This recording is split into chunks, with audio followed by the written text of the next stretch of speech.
സുവിശേഷത്തിൻ ദീപ്തവെളിച്ചം മഹോന്നതമാം ആത്മാർപ്പണം. വചനം സത്യം ജീവദായകം. വചനം സത്യം ജീവദായകം. വചനം സത്യം ജീവദായകം.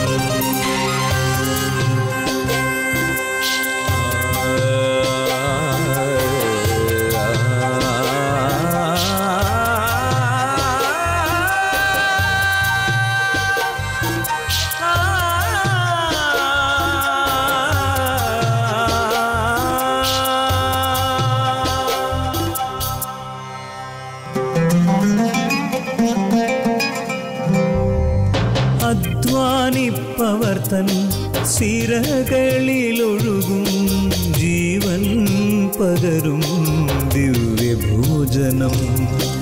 അധ്വാനിപ്പവർ തൻ സിരകളിലൊഴുകും ജീവൻ പകരും ദിവ്യഭോജനം. അതിരുകൾ ഭേദിക്കും സ്നേഹത്തിൻ രശ്മികൾ ഞങ്ങളെ ഉണർത്തുന്ന പുതിയ പ്രഭാതം.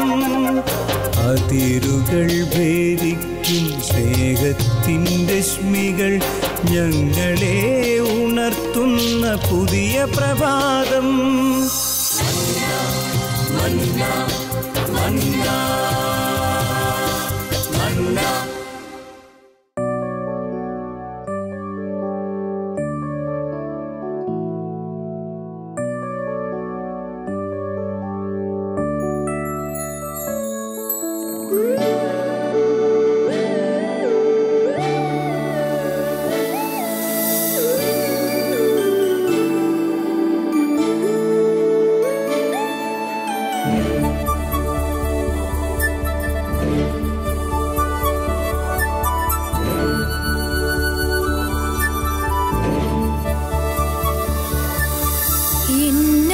ആശയൊന്നേനിൻ കൂടെ പാർക്കണം. എൻ ജീവനാളെല്ലാം നിന്നെ കാണണം. എന്നാശയൊന്നേനിൻ കൂടെ പാർക്കണം. എൻ ജീവനാളെല്ലാം നിന്നെ കാണണം. എന്നേശുവേ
നിൻ ഹൃത്തിൻ തുടിപ്പെന്റെ നെഞ്ചിൽ കേൾക്കുന്നു. കരയേണ്ട ഇനിയെന്ന് കാതിൽ ചൊല്ലുന്നു. നിൻ ഹൃത്തിൻ തുടിപ്പെന്റെ നെഞ്ചിൽ കേൾക്കുന്നു. കരയേണ്ട ഇനിയെന്ന് കാതിൽ ചൊല്ലുന്നു. എന്നേശുവേ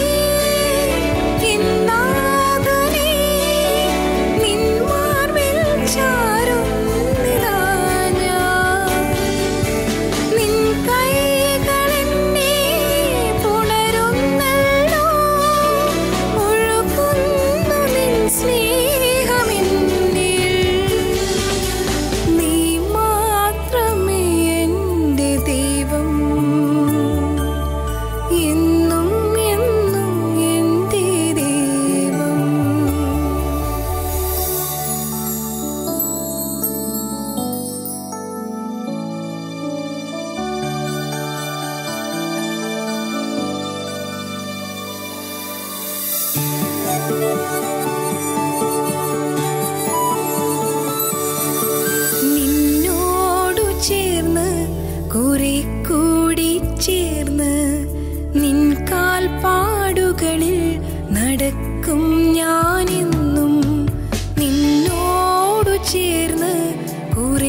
ചേർന്ന് നിൻ കാൽപ്പാടുകളിൽ നടക്കും ഞാനെന്നും. എന്നേശുവേ എൻ നാഥനേ, നിൻ മാർവിൽ ചാരുന്നിതാ ഞാൻ. നിൻ കൈകളെന്നെ പുണരുന്നല്ലോ, ഒഴുകുന്നു നിൻ സ്നേഹമെന്നിൽ. നീ മാത്രമേ എൻ്റെ ദൈവം, എന്നും എന്നും എൻ്റെ ദൈവം. എന്നാശയൊന്നേ നിൻ കൂടെ പാർക്കേണം, എൻ ജീവനാളെല്ലാം നിന്നെ കാണണം. എന്നാശയൊന്നേ നിൻ കൂടെ പാർക്കേണം, എൻ ജീവനാളെല്ലാം നിന്നെ കാണണം. എന്നേശുവേ എൻ നാഥനേ, നിൻ മാർവിൽ ചാരുന്നിതാ ഞാൻ. നിൻ കൈകളെന്നെ പുണരുന്നല്ലോ, ഒഴുകുന്നു നിൻ സ്നേഹമെന്നിൽ. നീ മാത്രമേ എൻ്റെ ദൈവം, എന്നും എന്നും എൻ്റെ ദൈവം.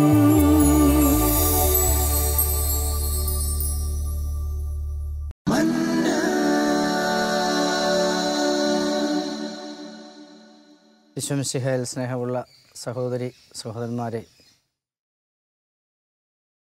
വിശുദ്ധ മത്തായിയുടെ സുവിശേഷത്തിലെ യേശു മനുഷ്യപുത്രൻ എന്നുള്ള പ്രമേയം സുവിശേഷത്തിലെ തന്നെ പ്രധാനപ്പെട്ട പ്രമേയങ്ങളിൽ ഒന്നാണ്. നാം വിശുദ്ധ മത്തായിയുടെ സുവിശേഷം 16-ാം അധ്യായം വായിക്കുമ്പോൾ അവിടെ ഈശോ ശിഷ്യന്മാരോട് താൻ ആരാണെന്ന് ചോദിക്കുന്ന ഒരു പ്രമേയത്തെക്കുറിച്ച് നമ്മൾ സുവിശേഷ ഭാഗത്തെക്കുറിച്ച് നമ്മൾ കാണുന്നുണ്ട്. തൻ്റെ തനിമ ശിഷ്യന്മാർ ശിഷ്യത്വത്തിലൂടെ മനസ്സിലാക്കിയോ എന്നുള്ള യേശുവിൻ്റെ സ്വകാര്യമായ സന്ദേശം സുവിശേഷത്തിൻ്റെ ഒരു ഭാഗമാണ്. ആ സുവിശേഷ ഭാഗത്ത് നമ്മൾ കണ്ടെത്തുന്നു, നീ ശ്രാപയോഹന്നാനാണോ, നീ ജെറമിയയാണോ, നീ പ്രവാചകന്മാരിൽ ഒരുവനാണോ? പല സന്ദേഹങ്ങൾ നമ്മളവിടെ കണ്ടെത്തുന്നുണ്ട്. ഇത് ശിഷ്യന്മാരുടെ പൊതുവായിട്ട് ചോദിച്ച ഒരു ചോദ്യമാണെങ്കിൽ ഈ ചോദ്യത്തിന് വ്യക്തമായ ഉത്തരം തേടിക്കൊണ്ട് ഈശോ ശിമിയോൻ പത്രോസിനെ സമീപിക്കുന്നതായിട്ട് നാം കാണുന്നു.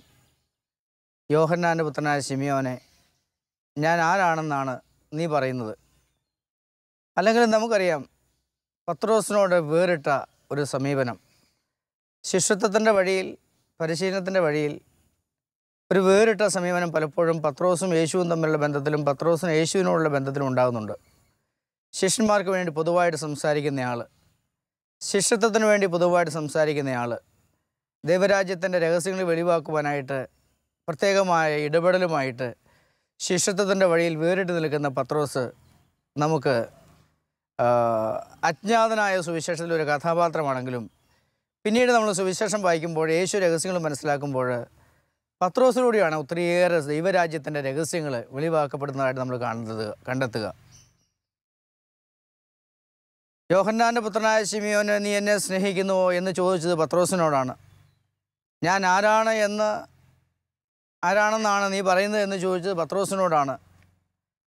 വള്ളങ്ങളിൽ നിന്നും ശിഷ്യത്വത്തിൻ്റെ പാതയിലേക്ക് പേര് ചൊല്ലി വിളിച്ച ഒരാളും ശിമിയോൻ പത്രോസ് തന്നെയാണ്. തീർച്ചയായിട്ടും ആ സുവിശേഷ ഭാഗം വായിക്കുമ്പോഴത്തേക്ക് ഈശോ പറയുന്നുണ്ട്, മാംസരക്തങ്ങളിൽ വെളിപ്പെട്ട് കിട്ടാത്ത ഒന്ന് പത്രോസിൻ്റെ മുമ്പിൽ മാത്രമേ വെളിപ്പെട്ട് കിട്ടത്തുള്ളൂ. പത്രോസിൻ്റെ ആത്മാവിൽ മാത്രമേ അത് വെളിപ്പെട്ട് കിട്ടത്തുള്ളൂ. അത് ലോകത്തിലെ എല്ലാ ശിഷ്യർക്കും വേണ്ടിയിട്ട് ഉള്ള ഒന്നാണ്. മാംസരക്തങ്ങളിലല്ലാതെ, ബുദ്ധിയിലും യുക്തിയിലുമല്ലാതെ ചില വെളിപ്പെടുത്തലുകൾ സുവിശേഷം ഭംഗ്യന്തരേണ അവതരിപ്പിക്കുന്ന ഒരു പ്രമേയമാണ്. നമുക്കറിയാം, അറിവിൽ കിട്ടുന്ന ചില കാര്യങ്ങളുണ്ട്, ബുദ്ധിയിൽ കിട്ടുന്ന കാര്യങ്ങളുണ്ട്, യുക്തിയിൽ കിട്ടുന്ന കാര്യങ്ങളുണ്ട്, അനുഭവത്തിൽ കിട്ടുന്ന കാര്യങ്ങളുണ്ട്. ഇവിടെ ബുദ്ധിയിൽ കിട്ടിയ കാര്യത്തെക്കുറിച്ചോ യുക്തിയിൽ കിട്ടിയ കാര്യത്തെക്കുറിച്ചോ അനുഭവത്തിൽ കിട്ടിയ കാര്യത്തെക്കുറിച്ചോ അല്ല പത്രോസിനോട് ഈശോ ചോദിക്കുന്നത്. പത്രോസ് കൊടുക്കുന്ന ഉത്തരവും അങ്ങനെയല്ല. ഒരുപക്ഷെ ഇത് ബുദ്ധിയിലൂടെ വന്നതായിരിക്കാം, യുക്തിയിലൂടെ വന്നതായിരിക്കാം, അനുഭവത്തിലൂടെ വന്നതായിരിക്കാം. പക്ഷേ ഈശോ അതിനെ കണ്ടത് ബുദ്ധിയിലൂടെയും യുക്തിയിലൂടെയും അനുഭവത്തിലൂടെയും അറിവിലൂടെയും കണ്ട ഒന്നായിട്ടല്ല. നിൻ്റെ ആത്മാവിൽ വെളിപ്പെട്ട് കിട്ടിയ ചില സത്യങ്ങൾ, വെളിപ്പെട്ട് കിട്ടേണ്ട ചില സത്യങ്ങൾ എന്നിൽ, നിന്നിൽ, നമ്മളിൽ എന്നും കർത്താവ് ഒളിപ്പിച്ചു വച്ചിട്ടുണ്ട്. നമ്മിൽ എല്ലാവരിലും, പ്രത്യേകിച്ചും മനുഷ്യ ശരീരത്തിൽ ഈ ലോകത്തിലായിരിക്കുമ്പോൾ അതിനൊരു ഫൈൻ ട്യൂണിങ്ങിനുള്ള സാധ്യത എപ്പോഴും ഉണ്ട്. ഈ ഒരു ഫൈൻ ട്യൂണിങ് ആരിൽ നടക്കുന്നുവോ ആ ഫൈൻ ട്യൂണിങ് നടക്കുന്ന വ്യക്തിയിൽ ദൈവരാജ്യത്തിൻ്റെ രഹസ്യങ്ങൾ ഇറങ്ങി വരും. ഇത് ശിഷ്യരോട് പലതവണ ഈശോ ആവർത്തിച്ച് സുവിശേഷത്തിൻ്റെ പല ഭാഗങ്ങളിൽ നമ്മൾ കണ്ടെത്തുന്ന ഒരു കാര്യമാണ്. ദൈവരാജ്യത്തിൻ്റെ രഹസ്യങ്ങൾ അറിയുവാൻ വേണ്ടി വിളിക്കപ്പെട്ടവരാണ് ശിഷ്യർ ഓരോരുത്തരും. ശിഷ്യർ എന്ന് പറയുമ്പോൾ നമുക്കറിയാം, ക്രിസ്തുവിൻ്റെ പിന്നാലെ മറ്റെല്ലാം ഉപേക്ഷിച്ചിട്ട് പോയ 12 അപ്പസ്തോലന്മാരുടെ ശിഷ്യത്വവും അതിനോടനുബന്ധിച്ച് എല്ലാ ജീവിതാവസ്ഥയിലും ശിഷ്യത്വങ്ങൾ നമുക്ക് കണ്ടെത്താനായിട്ട് പറ്റും. ദാമ്പത്യത്തിലൂടെ ഒരു ശിഷ്യത്വമുണ്ട്, വാർദ്ധക്യത്തിലൂടെ വേണേൽ നമുക്ക് ശിഷ്യത്വമാക്കാം. യൗവനത്തിൽ ശിഷ്യത്വമുണ്ട്, ബാല്യത്തിൽ ശിഷ്യത്വമുണ്ട്, കൗമാരത്തിൽ ശിഷ്യത്വമുണ്ട്, പൗരോഹിത്യത്തിന് ശിഷ്യത്വമുണ്ട്, സന്യാസ സമർപ്പണത്തിന് ശിഷ്യത്വമുണ്ട്, എല്ലാത്തിനും ശിഷ്യത്വമുണ്ട്. ഇത് ശിഷ്യന്മാർക്ക് വേണ്ടി മാത്രം മാറ്റിവെച്ചിക്കപ്പെട്ടതാ ഒന്നാണ് എന്ന് ഞാനും നിങ്ങളും കരുതേണ്ടതില്ല. ശിഷ്യന്മാരുടെ മാത്രമായിട്ട് കർത്താവ് പറഞ്ഞ ചില വസ്തുതകളുണ്ട്. പക്ഷേ എല്ലാവരുടെയും വിളി വിശുദ്ധിയിലേക്കുള്ളതാണെങ്കിൽ, എല്ലാവരും ക്രിസ്തുവിനെ പിഞ്ചെല്ലുന്നവരാണെങ്കിൽ, എല്ലാവരും ക്രിസ്തുവിനെ സ്നേഹിക്കുന്നവരാണെങ്കിൽ, എല്ലാവരും ക്രിസ്തുവിനാൽ സ്നേഹിക്കപ്പെട്ടവരാണെങ്കിൽ, എല്ലാവരും ദൈവത്താൽ സൃഷ്ടിക്കപ്പെട്ടവരാണെങ്കിൽ, എല്ലാവരും ദൈവപരിപാലനയുടെ ഭാഗമാണെങ്കിൽ, ക്രിസ്തുവിൻ്റെ ശിഷ്യത്വം എന്നെ കേൾക്കുന്ന സഹോദര സഹോദരി, ഞാനോ നീയോ ഏതവസ്ഥയിലാണ് എന്നുള്ളതല്ല, ഏതവസ്ഥയിലായാലും ശിഷ്യത്വം എന്ന് പറയുന്നത് കർത്താവിൽ നിന്ന് ഞാനും നിങ്ങളും ഏറ്റെടുക്കേണ്ട ഒരു കാര്യമാണ്. അങ്ങനെയാണെങ്കിൽ ആയിരിക്കുന്ന അവസ്ഥ എന്തുമാകട്ടെ, അതിനകത്ത് ക്രിസ്തുവിനോട് ചേർന്ന് നിന്ന് ജീവിതം വിജയിപ്പിക്കുവാൻ ഒരു ശിഷ്യത്വത്തിൻ്റെ അനുഭവം അത്യന്താപേക്ഷിതമാണ് എന്ന് പറഞ്ഞാൽ അതിനകത്ത് അതിശയോക്തിയുണ്ട് എന്ന് നിങ്ങൾ ആരും കരുതിയേക്കരുത്. അതിനകത്ത് അതിശയോക്തിയില്ല. ക്രിസ്തുവിനെ കുരിശെടുത്ത് ക്രിസ്തുവിൻ്റെ പിന്നാലെ കുരിശെടുത്ത് അവനെ സ്വന്തമാക്കി യാത്ര ചെയ്യുന്ന എല്ലാവർക്കുമായിട്ട് കർത്താവ് കൊടുത്തിരിക്കുന്ന ഒരു സൗഭാഗ്യമാണ് ശിഷ്യനാകുവാൻ, ശിഷ്യയാകുവാനായിട്ടുള്ള സൗഭാഗ്യം എന്ന് പറയുന്നത്. എന്നാൽ അതിൽ നിന്നും വേർപെട്ട് നിർത്തിക്കൊണ്ട് പത്രോസിന് കൊടുക്കുന്ന ശിഷ്യത്വമുണ്ട്, വൈദികരുടെ ശിഷ്യത്വമുണ്ട്, സന്യസ്തരുടെ ശിഷ്യത്വമുണ്ട്, അർപ്പിത വഴിയിലൊരു ശിഷ്യത്വമുണ്ട്, കോമണായിട്ടുള്ളൊരു ശിഷ്യത്വവും അതേപോലെ തന്നെ പർട്ടിക്കുലറായിട്ടുള്ള വ്യക്തിപരമായ ഒരു ശിഷ്യത്വവും സ്വാഭാവികമായ ഒരു കാര്യമാണ്. ക്രിസ്തുവിനെ അനുഗമിക്കാൻ പ്രിയപ്പെട്ടവരെ, നീ ഒരു ശിഷ്യനോ ശിഷ്യയോ ആകുക ക്രിസ്തു നിന്നിൽ നിന്നും ആവശ്യപ്പെടുന്ന ഒരു കാര്യമാണ്. വിശുദ്ധ മത്തായിയുടെ സുവിശേഷം 22-ാമത്തെ അധ്യായത്തിൻ്റെ അതിൻ്റെ 41 വരെയുള്ള മുതലുള്ള തിരുവചനങ്ങളിൽ തുടർന്ന് നാം വായിക്കുന്ന ഭാഗങ്ങളിൽ കണ്ടെത്തുന്നൊരു വസ്തുതയുണ്ട്. ക്രിസ്തു മനുഷ്യപുത്രനാണെന്ന് വെളിപ്പെടുത്തി മനുഷ്യഹൃദയങ്ങളിൽ രാജാവായിത്തീരുന്ന സുവിശേഷത്തിലൊരു ഭാഗമാണ് ഇത്. വിശുദ്ധ മത്തായിയുടെ സുവിശേഷം 16-ാം അധ്യായത്തിൻ്റെ 46-ാം തിരുവചനത്തിൽ അവിടെ പറയുന്നുണ്ട്, താൻ ക്രിസ്തുവാണ് എന്ന് വെളിപ്പെടുത്തരുതേ എന്ന് ശിഷ്യന്മാരോട് അവൻ വളരെ പ്രത്യേകമായിട്ട് കർശനമായിട്ട് പറയുന്നുണ്ട്. അങ്ങനെ പറയാൻ കാരണം ക്രിസ്തു തന്നെ വെളിപ്പെടുത്തേണ്ട കാര്യം ശിഷ്യന്മാരുടെ നാവിലൂടെയും അറിവിലൂടെയും ബുദ്ധിയിലൂടെയും യുക്തിയിലൂടെയും ചിന്തയിലൂടെയും കടന്നു വരേണ്ട ഒന്നല്ല. ക്രിസ്തുവിനെ മാത്രം വെളിപ്പെടുത്താനായിട്ട് ചില കാര്യങ്ങൾ ദൈവപിതാവ് ഏൽപ്പിച്ചിട്ടുണ്ട്. ക്രിസ്തുവിനെ അറിയുന്നതോടുകൂടി എനിക്ക് മാത്രം വെളിപ്പെടുത്തുവാനും ഈ ലോകത്തിൽ ചില കാര്യങ്ങൾ ഉണ്ട്.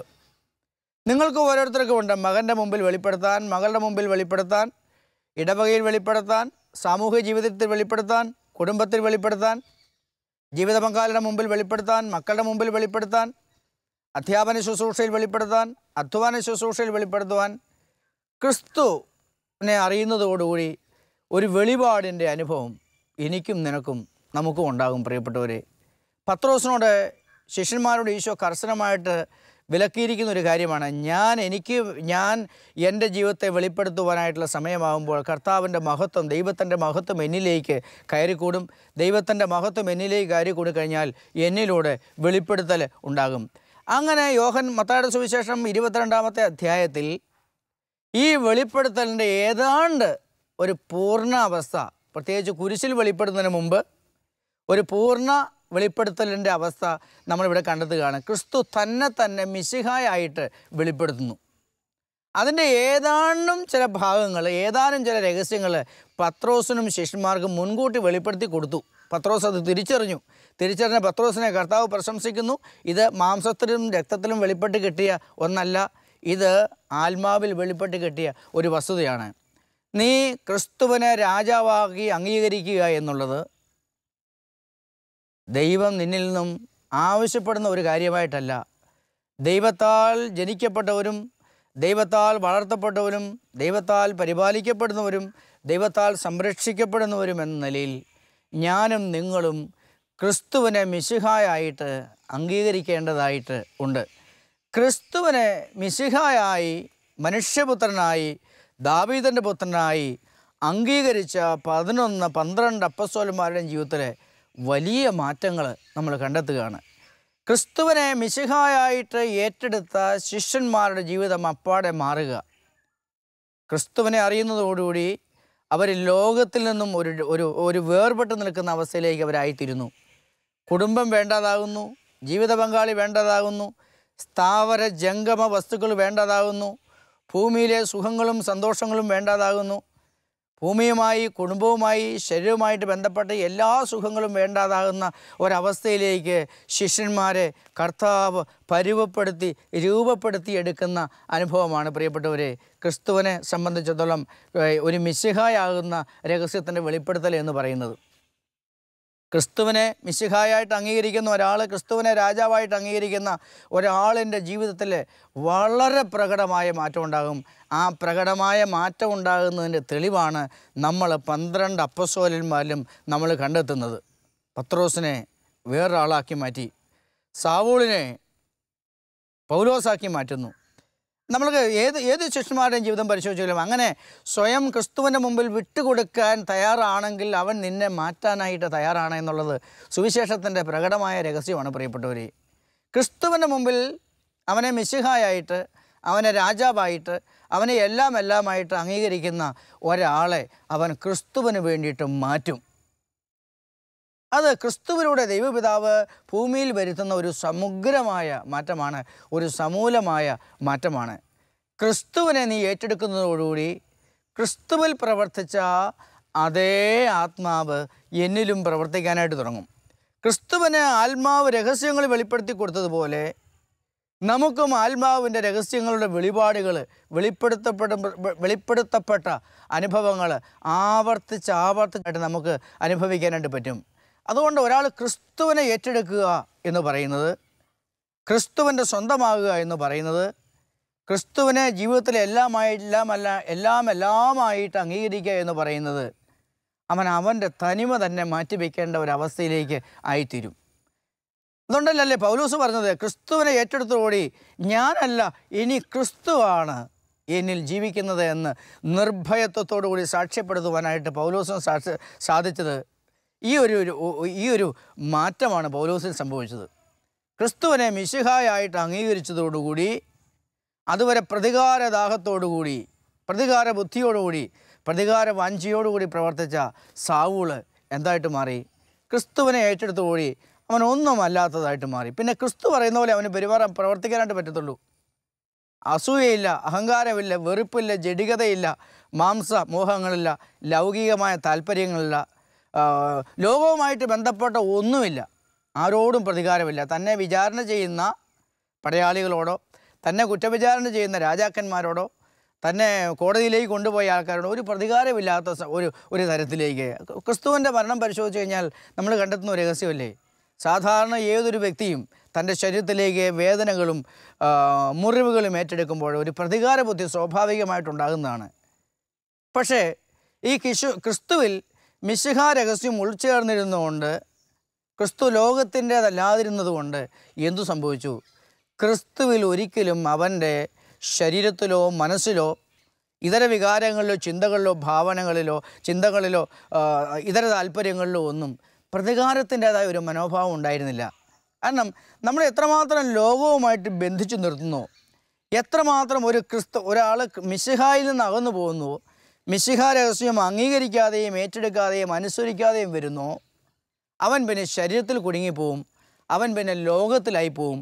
ലോകത്തിൻ്റെ പ്രത്യേകതകൾ അവൻ ഏറ്റെടുക്കാനും അംഗീകരിക്കാനും പറ്റാത്ത ഒരവസ്ഥാവിശേഷത്തിലേക്ക് അവനായിത്തീരും. നിനക്ക് നിന്നെ തന്നെ മാറ്റണോ? നീ നിന്നിൽ നിന്നാൽ പോരാ. ലോകത്തിലെ അറിവിലോ വായനയിലോ പുസ്തകങ്ങളിലോ ജ്ഞാനത്തിലോ നീ കുടുങ്ങിക്കിടന്നാൽ പോരാ. ക്രിസ്തുവിലൂടെ ഇറങ്ങി വന്ന ജ്ഞാനത്തിലേക്ക് നീ ആശ്രയിക്കേണ്ടതായിട്ടുണ്ട്. അതാ പൗലോസ് അപ്പോസ്തലൻ പറഞ്ഞത്, കുരിശിലൂടെ ഒരു പുതിയ ജ്ഞാനം എനിക്ക് ഇറങ്ങി വന്നു. ഈ കുരിശിലൂടെ ഇറങ്ങി വന്ന ജ്ഞാനം സാവൂളിനെ പൗലോസാക്കി മാറ്റി, മറ്റൊരു വ്യക്തിയാക്കി മാറ്റി. പിന്നെ സാവൂളിൽ മരിച്ചു.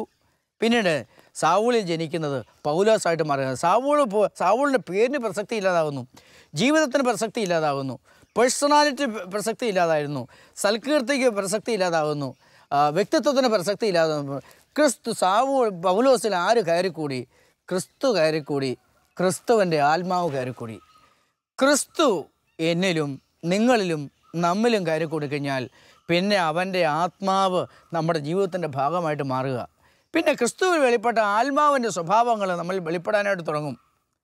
നമുക്ക് മാമോദിസായിലൂടെയും സ്ഥൈര്യലേപനത്തിലൂടെയൊക്കെ കിട്ടിയ പരിശുദ്ധാത്മാവിൻ്റെ ദാനങ്ങളും ഫലങ്ങളും ഒക്കെ പുറപ്പെടുവിക്കുന്ന വ്യക്തികളായിട്ട് മാറും. വരങ്ങൾ ഉപയോഗിച്ച് ശുശ്രൂഷ ചെയ്യുന്നവരായിട്ടും മാറും. ഈ ദാനങ്ങൾ ക്രിസ്തുവിനെ മിശിഹായിട്ട് അംഗീകരിക്കുന്നതോടെ എന്താ മാറ്റം വരുമെന്ന് ചോദിച്ചു കഴിഞ്ഞാൽ, ദാമ്പത്യത്തിൽ മാറ്റമുണ്ടാകും, പെരുമാറ്റത്തിൽ മാറ്റമുണ്ടാകും, പൗരോഹിത്യത്തിൽ മാറ്റമുണ്ടാകും, സന്യാസത്തിൽ മാറ്റമുണ്ടാകും, സമർപ്പണത്തിൽ മാറ്റമുണ്ടാകും, സംസാര രീതിയിൽ മാറ്റമുണ്ടാകും, സ്വഭാവത്തിൽ മാറ്റമുണ്ടാകും, സംവേദനങ്ങളിൽ മാറ്റമുണ്ടാകും. നമ്മൾ മാറ്റമില്ലാത്ത ഒന്നും ഉണ്ടാകത്തില്ല. ഞാൻ മറ്റൊരു ക്രിസ്തുവായിട്ട് മാറുന്ന ഒരവസ്ഥാവിശേഷത്തിലേക്ക് ആയിത്തീരും. അല്ലേ? ലോകത്തിൽ എല്ലാവരുടെയും നടുവിൽ ജീവിച്ചിട്ട് മിശിഹാ രഹസ്യത്തെക്കുറിച്ചുള്ള ഉൾവിളി ക്രിസ്തുവിൽ സമ്പൂർണ്ണമായിട്ട് നിഴലിച്ചു നിന്നിരുന്നത് കൊണ്ട് ക്രിസ്തുവിൽ എന്തു സംഭവിച്ചു എന്ന് കഴിഞ്ഞാൽ അവൻ ലോകത്തിൻ്റെതല്ലാതായിട്ട് അവൻ മാറി. യോഹന്നാൻ്റെ സുവിശേഷം 16-ാം അധ്യായം 33-ാം തിരുവചനത്തിൽ നമ്മൾ കാണുന്നുണ്ട്, അവൻ ലോകത്തിലാണെങ്കിലും ലോകത്തിൻ്റെതല്ല, അവൻ ലോകത്തെ കീഴ്പ്പെടുത്തുന്ന ഒരു വ്യക്തിയായിട്ട് മാറി. പ്രിയപ്പെട്ടവരെ, ഇതൊരു വലിയ പ്രമേയമാണ്. ഞാനും നിങ്ങളും നമ്മുടെ ജീവിതത്തിൽ പരിപാലിച്ച് കൊണ്ടു നടക്കേണ്ട, വളർത്തി വലുതാക്കി ഊതി ഉജ്ജ്വലിപ്പിക്കേണ്ട വലിയൊരു പ്രമേയമാണ് ലോകത്തിൽ ജീവിച്ചിട്ട് ലോകത്തിൻ്റെതല്ലാതായിട്ട് മാറുക. ക്രിസ്തു പറഞ്ഞു, ഞാൻ ലോകത്തെ കീഴടക്കിയിരിക്കുന്നു, ലോകത്തിലെ ഒന്നിനും എന്നെ വെല്ലുവിളിച്ചിട്ട് എൻ്റെ മിശിഹാ രഹസ്യത്തിൻ്റെ മുമ്പിൽ കൊണ്ടു നിർത്താനായിട്ട് ലോകത്തിലൊന്നുമില്ല. പണമില്ല, സൗഭാഗ്യമില്ല, സന്തോഷമില്ല, ശാരീരികതയില്ല, ലൈംഗികതയില്ല, ബുദ്ധിയില്ല, മാനസികതയില്ല, ബോധമനസ്സില്ല, സുബോധ മനസ്സില്ല, ഒന്നുമില്ല. ക്രിസ്തുവുമായിട്ട് മിശിഹാ രഹസ്യവുമായിട്ട് താരതമ്യം ചെയ്യുവാനും തത്തുല്യമാക്കി വയ്ക്കുവാനും ഈ ലോകത്തിൽ ഒന്നുമില്ല എന്നുള്ള വസ്തുത ഈശോ മിശിഹ തൻ്റെ ജീവിതത്തിൽ മനസ്സിലാക്കി.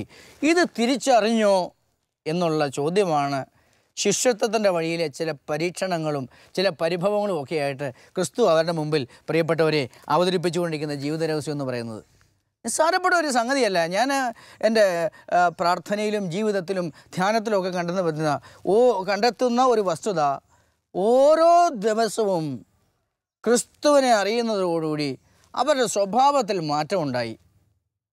യോഹന്നാൻ അകന്നു നിന്നുകൊണ്ടായിരിക്കും ഒരുപക്ഷെ ശിഷ്യത്വത്തിൻ്റെ പാതയിൽ ക്രിസ്തുവിനോട് യാത്ര ചെയ്തെങ്കിൽ തിരുവത്താഴത്തിൽ യേശുവിനോട് തൊട്ടുരുമി നിൽക്കുന്ന വ്യക്തിയായിട്ട് മാറി, ക്രിസ്തുവിനെ ഏറ്റെടുക്കുന്ന വ്യക്തികളായിട്ട് മാറി, ക്രിസ്തു സ്വഭാവം ഏറ്റെടുക്കുന്ന വ്യക്തികളായിട്ട് മാറി, ആത്മ സ്വഭാവം ഏറ്റെടുക്കുന്ന വ്യക്തികളായിട്ട് മാറി, ചൈതന്യം കൊണ്ട് നടക്കുന്ന വ്യക്തികളായിട്ട് മാറി. ക്രിസ്തുവിലുണ്ടായിരുന്ന ഈ രണ്ട് ഭാവങ്ങൾ പ്രിയപ്പെട്ടവരെ, ഈ ആബാഭാവവും ആത്മഭാവവും ക്രിസ്തുഭാവം നമ്മൾ അറിയുന്നതോടുകൂടി നമ്മളും വെളിപ്പെട്ട് കിട്ടുകയാണ്. പരിശുദ്ധാത്മാവ് നമ്മൾ പ്രവർത്തിക്കാനായിട്ട് തുടങ്ങുക. അതുകൊണ്ടല്ലേ ലോകത്തിന് ക്രിസ്തുവിനെക്കുറിച്ച് ഒരു പരാതിയില്ല, ക്രിസ്ത്യാനിയെക്കുറിച്ച് പരാതിയുണ്ട്.